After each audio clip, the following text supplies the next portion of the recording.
So as we start the two-dimensional motion, a lot of this is going to be review at first because we have talked a little bit about two-dimensional, but what we're going to do is we're going to throw in some velocity and acceleration as we calculate these. One of the examples they use is humanitarian aid when they are dropping packages to places that need relief. They have to calculate not only how fast that airplane is going, which will affect that package, also the wind, which will affect that package. And so they're going to have to recalculate their bearing to adjust for those things to make sure that those packages arrive where they're intended to arrive. So the first question they ask is, well, how does a pilot correct for something like the wind? And so as we look through this, we're going to see at the end of this how then to correct for things like wind when they are trying to deliver stuff.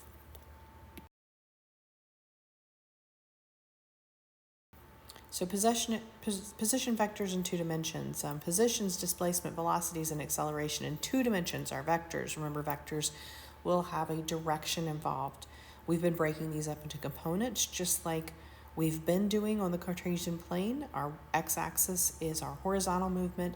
Our y-axis is our vertical movement.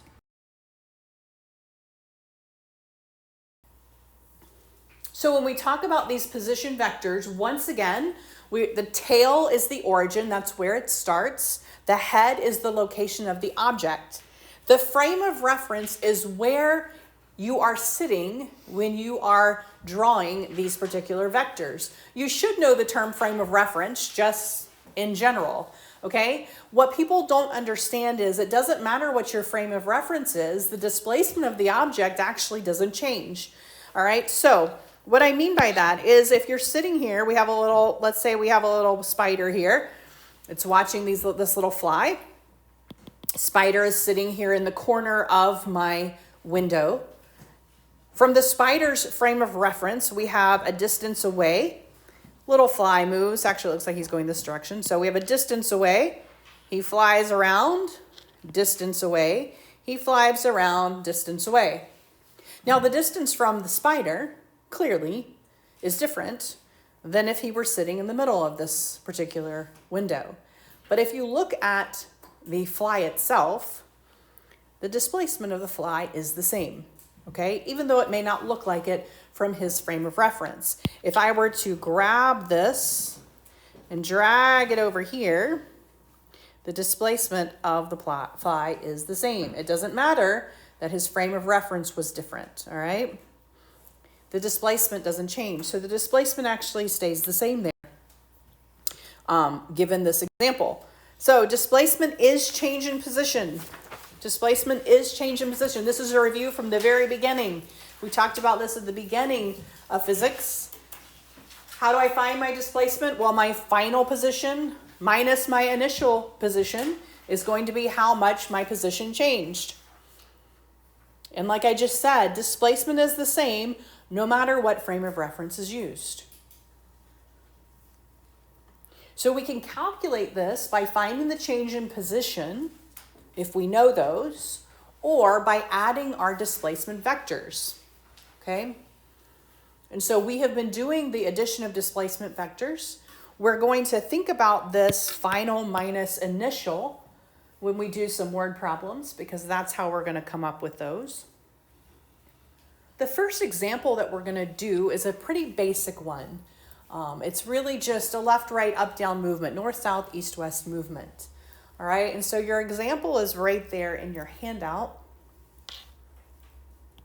So a jogger starts from home and jogs 400 miles west to a corner A, turns and jogs 300 meters, not miles, south to corner B, then turns east and jogs for another 100 meters before stopping to rest at point R. And so as we look at these, there's multiple things happening. We have, and you'll see, R1, that's the change in position.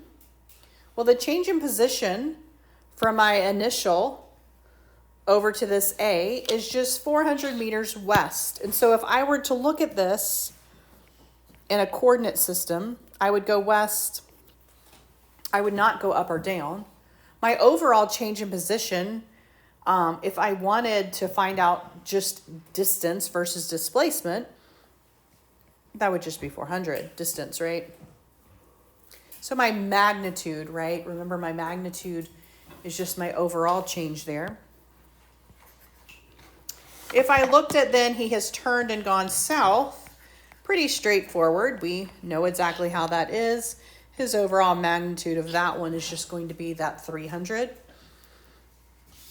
And then as he turns and goes back east, it's going to look like that, an overall change in position there. If I wanted my vectors here, vector there, I'm just using Pythagorean theorem, just using the two of them. If I put these together, I would have an x of negative 400, a y of negative 300. This happens to be a perfect triple, 3, 4, 5. So I'm going to have an overall change of 500 there. Overall change of 500, just using my standard magnitude rule. So if I wanted my overall change of that particular vector, I could just use my calculation for magnitude. Same thing if I wanted to do my overall change for my final, which is right here. Now I'm going to actually do all three of them. So negative 0 and 1, I'm going to use a negative 300. 0, negative 300, and 0, I'm going to use that. And I'm going to use my magnitude rule there. So all of this should be rather simple. We have done all of this. Direction, you're always talking about your angular movement. They gave me south, they gave me north. From your initial position, right, it's easiest probably to use bearing here, right, since they gave me my north, south, east, west.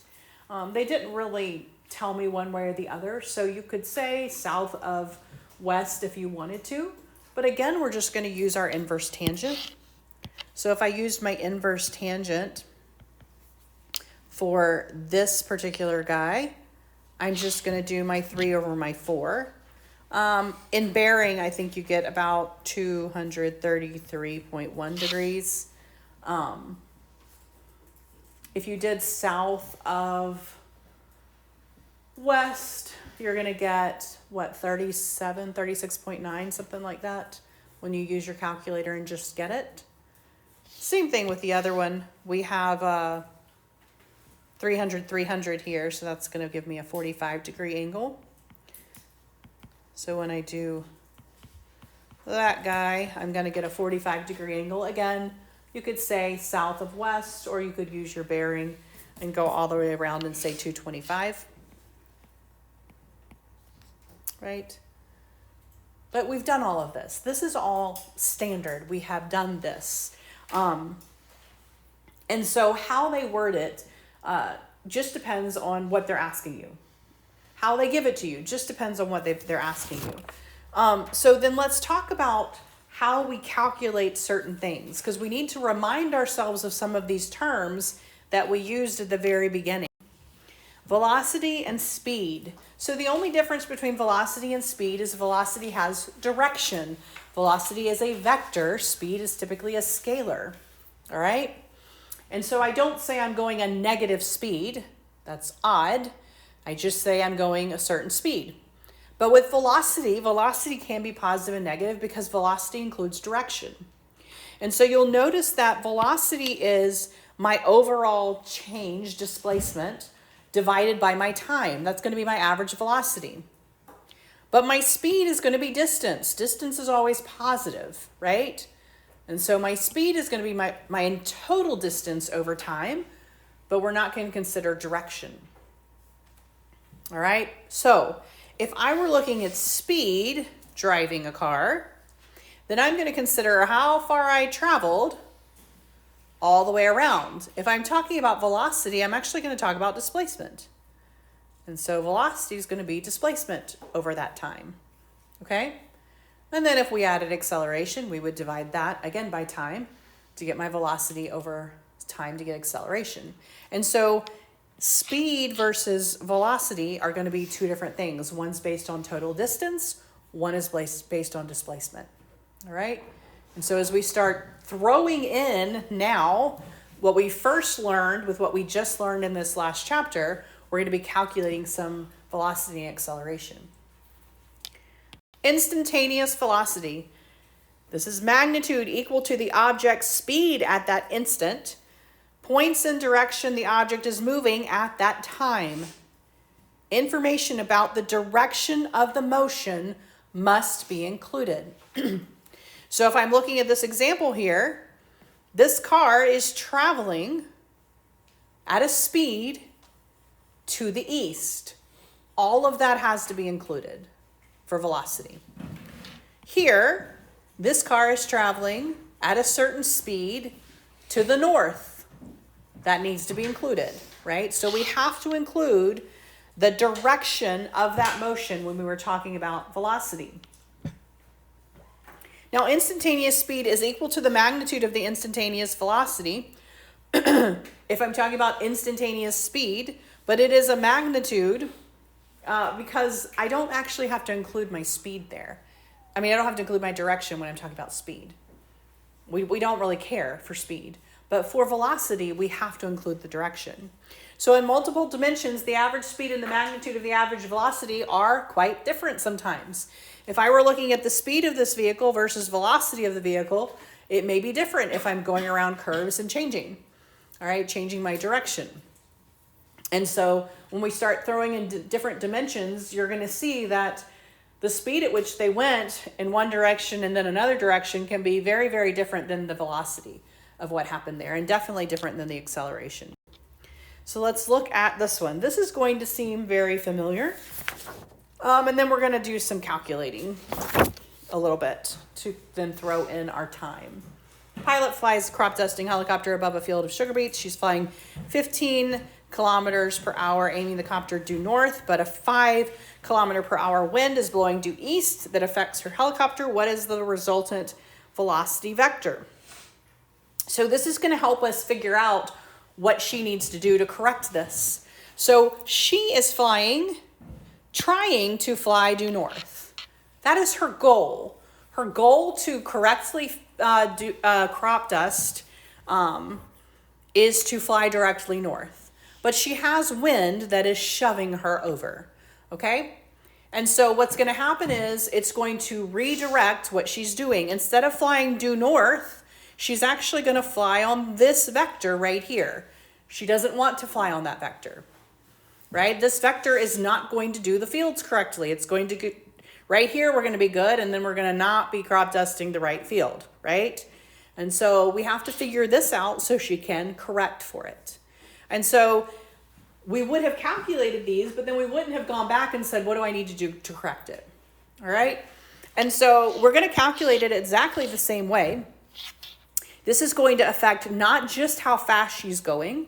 She will no longer be traveling at the speed at which she wants to travel. So it's going to affect how fast she's going, and it's going to affect her direction. So first of all, how fast is she going? Well, that is going to be, let's see, due north. Which movement is that going to be?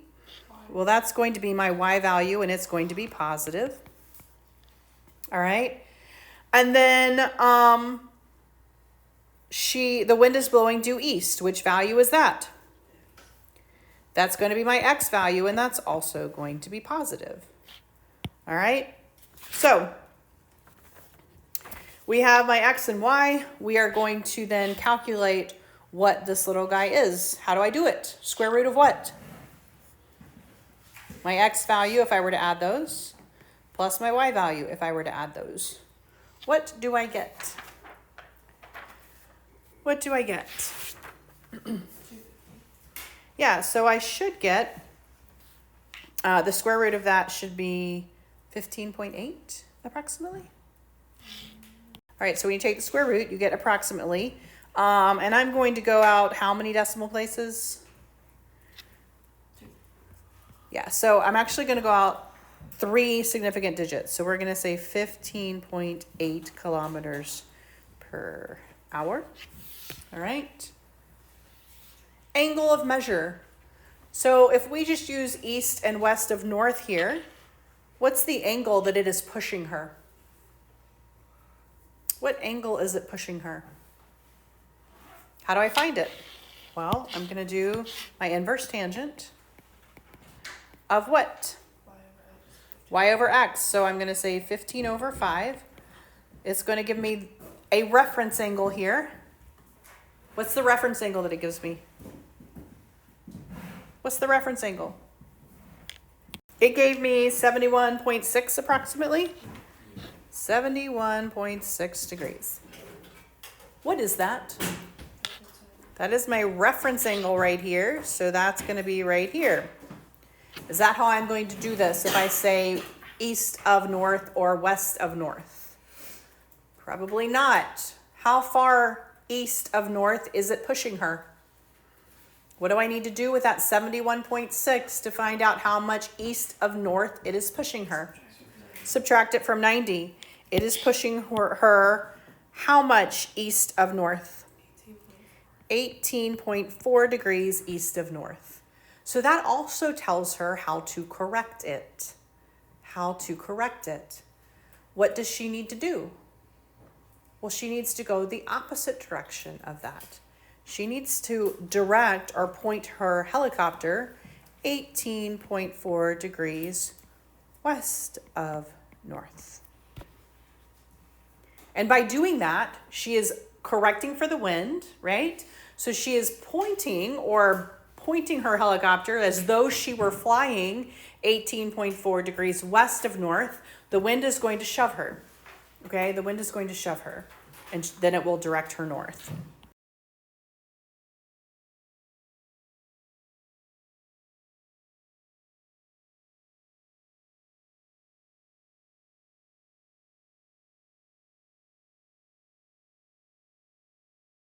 So most real motion involves simultaneous changes in magnitude and direction.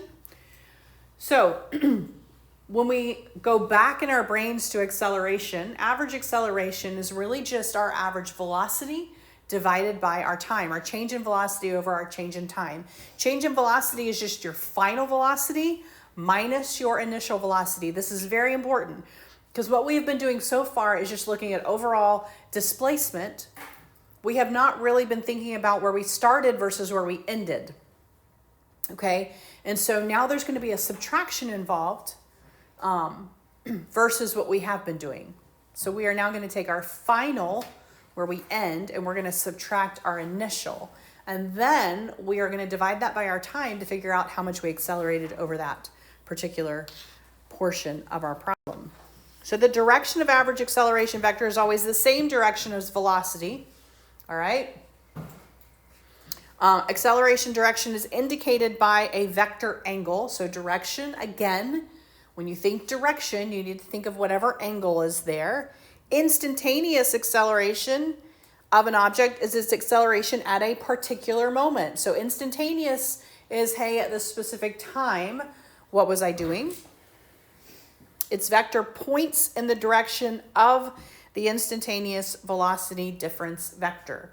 So your vector is going to point in the direction of how your velocity difference is going. So that's how you're going to know your ending from your beginning. All right, where it's pointing. Let's look at our car again. The car is heading due east at 90 kilometers per hour. It enters a curve in the road.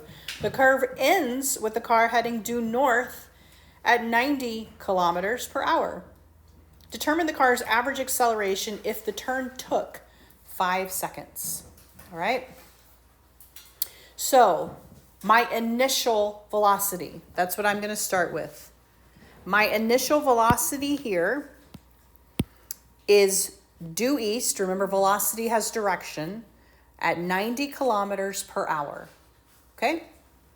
So what would my initial velocity vector look like if I broke it up into components? Due east at 90 kilometers per hour. What would the XY look like for him?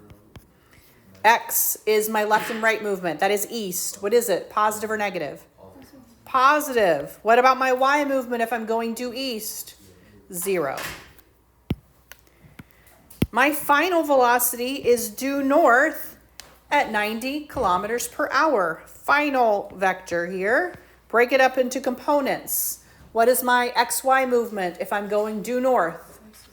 It is 0. Y movement is 90. Why is this important? Well, this is important because I am getting ready to subtract my initial from my final, okay? So hear me out. I actually wish they had used different numbers for each other, but that's okay. I'm going to subtract 0 minus 90. I am subtracting my final minus my initial. So what is my x value if I'm subtracting 0 minus 90? Negative 90. What about my y value? 90 minus 0? 90. This is important because think about the car itself, all right? If it's going due east and it makes a sharp turn north, okay, it actually made a 45-degree angle, right? Clearly, that's what it did. However, it actually made a 45-degree angle on its bearing to the left, right? Does that make sense? So when you look about this, the reason it's a negative and a positive here is because for its direction, it turned left, right? Does everybody understand why my x value went that way, right? It turned left, all right? So what we need to do is we need to figure out the velocity vector. The average velocity vector is going to be the same. I'm going to do my magnitude. What's my rule of magnitude? Well, I'm going to take my x squared, my y squared, and I'm going to take the square root. All right? So I'm going to do, you can actually ignore your positives and negatives here. What was its average velocity?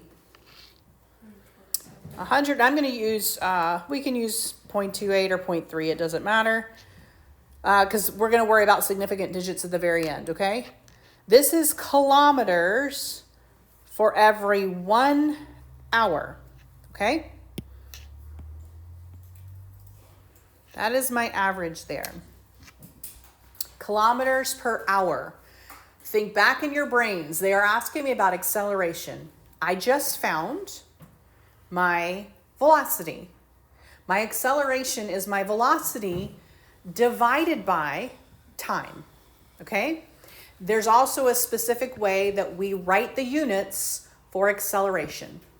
What is acceleration units? What are the acceleration units? It is meters per second squared. Meters per second squared. I have kilometers per hour. My recommendation would be to do the conversion first and then divide by your time, okay? Take your velocity, convert it to meters per second, and then when you divide meters per second by another second, you have meters per second squared. Does everybody see what I'm saying there? Do your conversion first, because you will see the same conversion over and over. All right, same conversion over and over if you continue to do it that way. So really quickly, I'm going to show you this conversion. I want meters, I have kilometers. Where are my kilometers? In the numerator or in the denominator right now? Where are they right now? Numerator. So to convert them, I have to put them in the denominator. I'm going to put 1 kilometer in the denominator. How many meters are in 1 kilometer? Kilo? 1,000. 1,000 meters goes on top. I am in hours. I want seconds. Hours and seconds. Where are my hours right now? In the bottom. Where do they need to go to get rid of them? Top. 1 hour. How many seconds are in 1 hour? 3,600 seconds. You are going to see this conversion over and over and over. Multiply by 1,000, divide by 3,600. All right? Over and over and over. You're going to see this. You can double check your conversion with cancellations. Did I cancel my kilometers? I did. Did I cancel my hours? I did. Will I be in meters per second? I will. All right, so go ahead and do your multiplication across. So in 2 significant digits, you should get 7.1. Meters is my numerator. Seconds times seconds is my denominator. Seconds squared. That is my acceleration.